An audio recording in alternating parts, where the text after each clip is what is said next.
Hello, my name is David Tedford. I'm the orchestra director here at Bloomsburg University.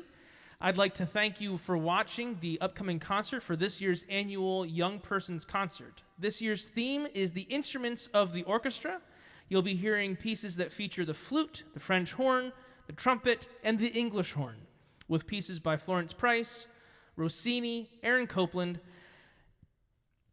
and Edvard Grieg. Thank you very much, and we hope you enjoy the concert. The first piece has to do with cellos. So the first piece is written by a woman named Florence Price. She was born in 1887 and died in 1953.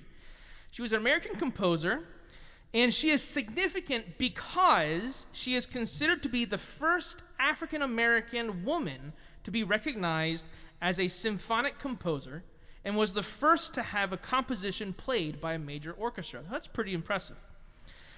Adoration, the piece you'll be hearing tonight, was originally written for organ, but then another composer came along and rewrote it for actually cello quintet, so 5 cellos, but I didn't have just 5 cellos and I decided to include everybody, so we're going to have an octet cello play this piece. So it's written in 3 sections, with the first section being repeated at the end. So it's kind of this A, B, A form. Now the cello, demonstrate your cello, that'd be great, came into existence around 1530, so a long time ago, and is a member of the violin family. So you probably all know what the violin looks like, and it has the same body shape, it's just lower. So you can play your lower note. Thank you, and play a high note.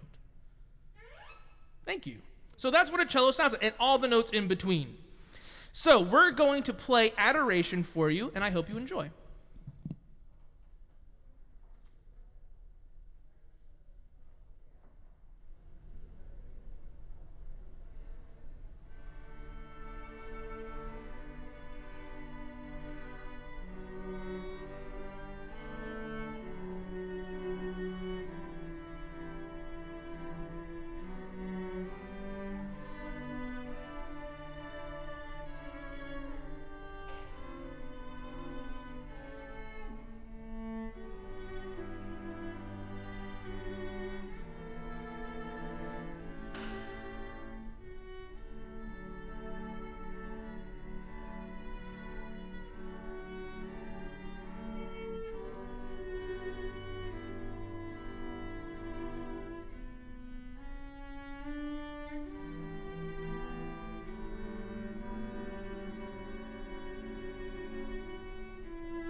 All right, now as the orchestra comes back out on stage, the next piece we're going to be doing actually includes more instruments here. So, the next piece we're going to be playing is a piece by Gioacchino Rossini. Now, Rossini was an Italian composer, and he lived in 1792 to 1888. He lived a long time. And he wrote in that time period 39 operas. It's a lot of opera. Okay? Now remember, an opera is like 3 hours, or maybe sometimes 4 hours long.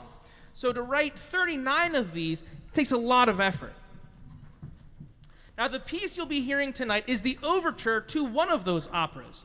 Now he wrote this at the age of 18. So he wrote it in 1810, the year.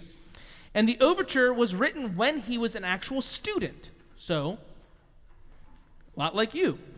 Tells the story about a dad who wants to marry off his daughter to a wealthy American friend. Okay? The daughter is in love with another guy named Eduardo, who is very poor. The American arrives to marry the daughter, named Fanny, but sees that Fanny and Eduardo are in love and agrees to make Eduardo his heir. He inherits all of his wealth. And to agree that Fanny and Eduardo should get married. Very nice of him. This piece features the French horn.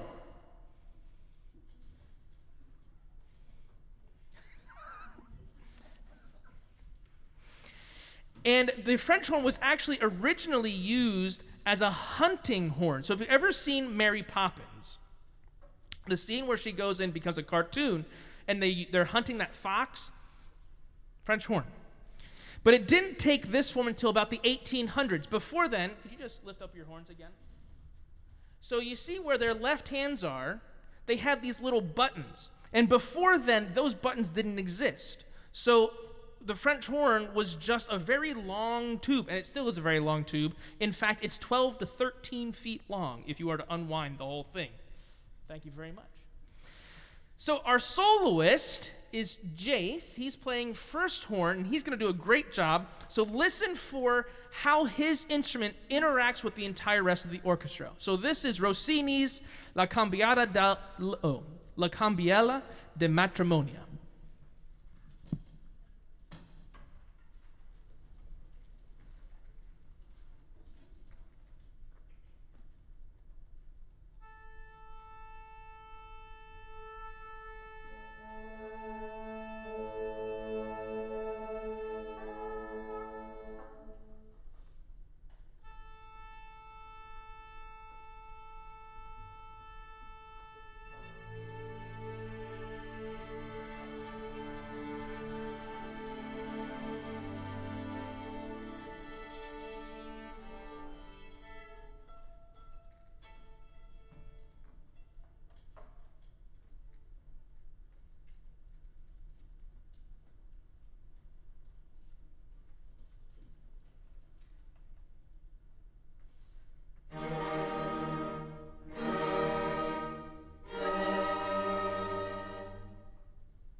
So a very exciting piece. Now this next piece, completely different, okay?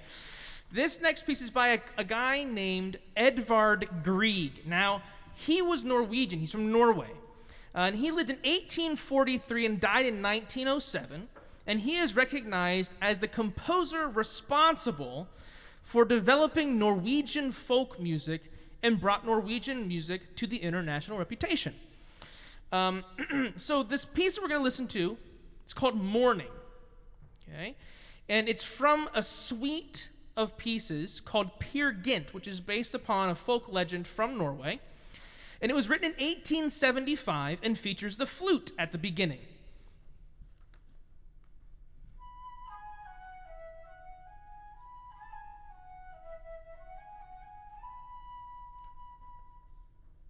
The flute makes sound by blowing across the opening of the head joint. Now, to give you an idea as to how that works, think of taking a bottle, okay, and then blowing across the top of the bottle, okay? That's kind of how a flute works.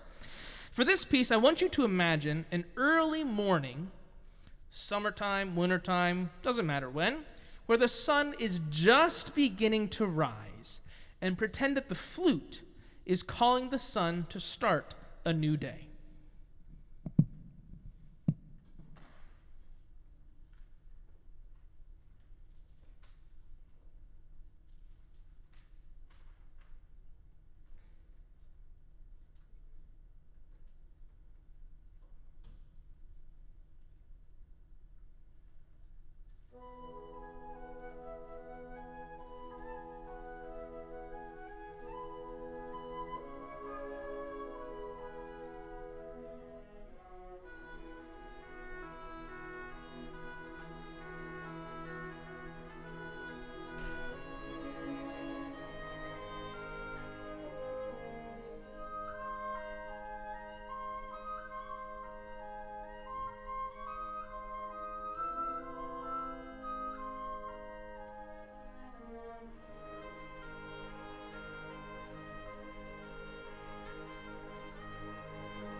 Now that's just a short snippet of that piece, so you can go and listen to the whole thing if you'd like to.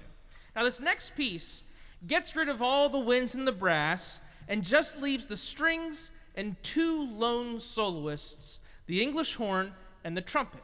Now the English horn, making her way up now, is going to be on my right, your left, and the trumpet's going to be on my left, your right. Okay? Now this piece was written by an American composer, Aaron Copland. He's probably one of the most famous American composers, ever to live. Not only did he write music, but he also taught how to write music, wrote about music, and conducted music. So he did a lot of music stuff. He even had a nickname, the Dean of American Composers. He was most well known for his use of harmony, which you'll hear a really great example of, and his compositions were written to be accessible for everyone, not just a select group of people who were trained in music. Quiet City, written for strings and English horn, if you could demonstrate that.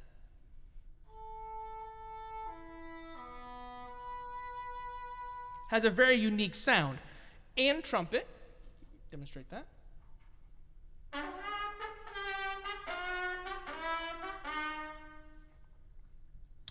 The music tries to represent the idea of a musical dialogue between two sad or troubled characters or two personalities.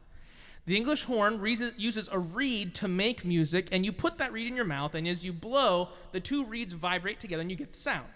Trumpet uses your lips, just like the French horn, to create sound. So you buzz your lips. Could you demonstrate that? Yeah. Perfect. You have to buzz your lips through a mouthpiece to get a good sound out of the trumpet or French horn, or actually any brass instrument in general. So here is Aaron Copland's Quiet City.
Pretty cool piece, huh? And notice this whole concert kind of is all about conversations. Actually, I didn't even realize this.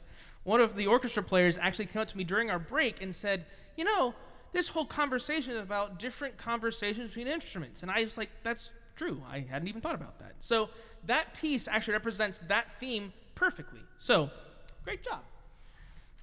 Now, the last piece we're going to do is broken up into 2 different sections. It's also by Rossini. Okay, this is one of his 39 operas, and actually was his very last opera.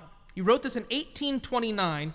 Afterward, he retired from writing opera, never to touch it again, because he had made his millions and built this beautiful palace and actually had a meal named after him, which is kind of cool.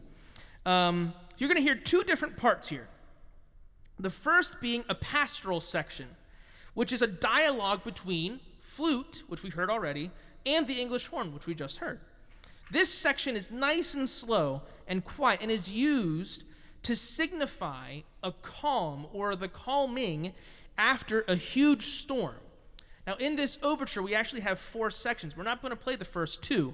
And the second section is a storm. So this section actually acts as that calming aspect right after that. Now, the pastoral idea was used originally to call cows and sheep back after a storm after they had been dispersed.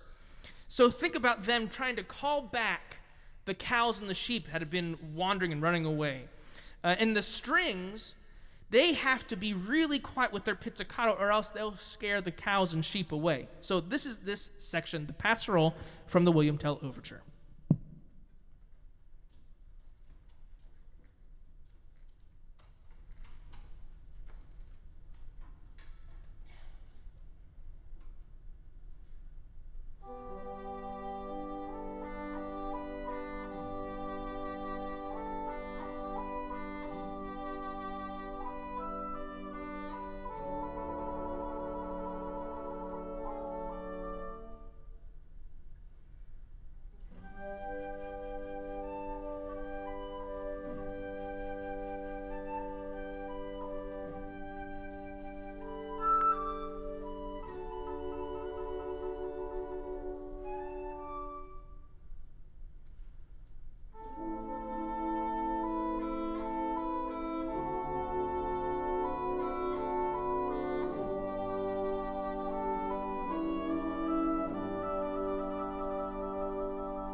this last section is known as the Gallop. Okay, it's from the same opera, and it features the trumpets, and it has a very specific rhythm. So the trumpets are going to demonstrate what this rhythm is. Just like the first 4 measures. Ready? 3,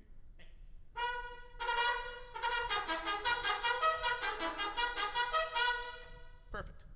So that's the theme, right?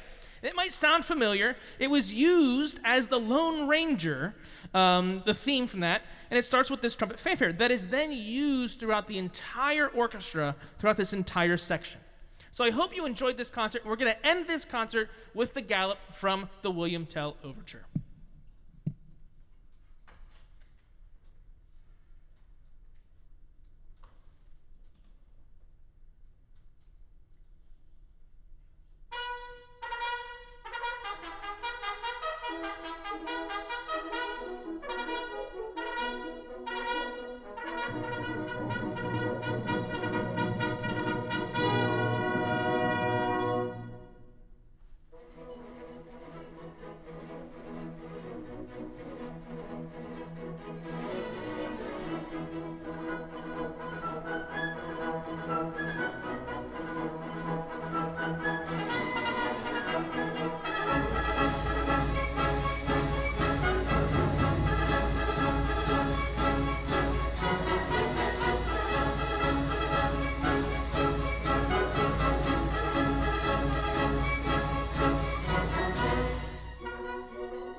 Thanks for coming.